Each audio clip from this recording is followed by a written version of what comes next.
现在一想，我爸跟我妈在当时也算个低配版的政治婚姻、政治联姻。要讲他们两个怎么认识的，得先讲讲这个我爷跟我姥爷是怎么认识的。我爷在辽宁当厂长的时候，我姥爷当时在长春部队上当团长。当时我姥爷就特别想调回辽宁啊，因为这样可以钱多事少，离家近。当时特别流行当军代表，军代表当时待遇好，而且有权利啊。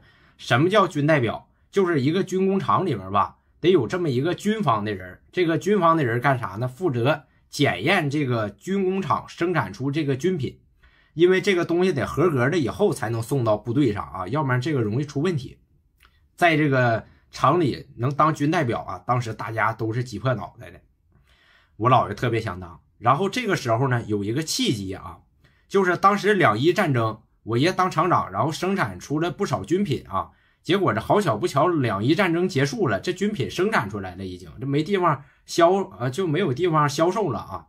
这当时把我爷愁坏了啊！据说当时把我爷愁的是这个辗转反侧啊，你要说是辗转反侧也行啊。就在这个厂长办公室里，据说是急的坐立不安啊，来回走来走去的。这个时候，当时的这个厂子的军代表啊，这个人很了不得，也是陆军大校啊。后期的话，在我爷家楼下住，跟我们关系都超级好，给我爷出了一个主意，说他在这个沈阳后勤部有这么一个同事啊，说能帮你把这批军品给解决了。这个同事是谁呢？就是我姥爷啊。然后我姥爷虽然已经不在沈阳后勤部了，但是当时这个沈阳军区后勤部有很多人脉还在啊，这个朋友关系还在。然后在他的这个撮合下，我爷跟我姥爷就这样认识了。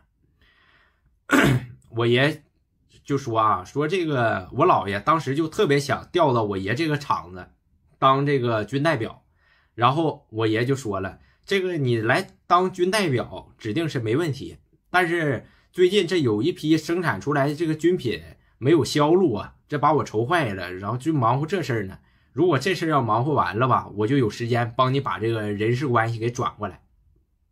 我姥爷一说啊，这个事儿你不用着急，我就能帮你解决。然后我去找这个沈后啊，就沈阳军区后勤部啊。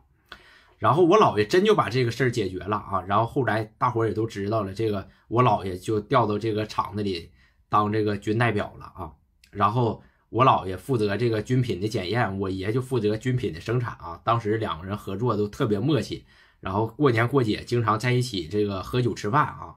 当时我爸是这个车间主任，经常也是上我姥爷家去啊，这个礼尚往来嘛，这个一来二去吧，就跟我妈就认识了啊。然后据说是看了一场电影，然后就跟我妈在一起了啊，然后就把我生下来了。这个还有一个啥事儿呢？说我爸上我姥爷家去下象棋，还经常输给我姥爷哈，可能他也有可能他真的这个下象棋就下不好啊，也有可能是他故意输的。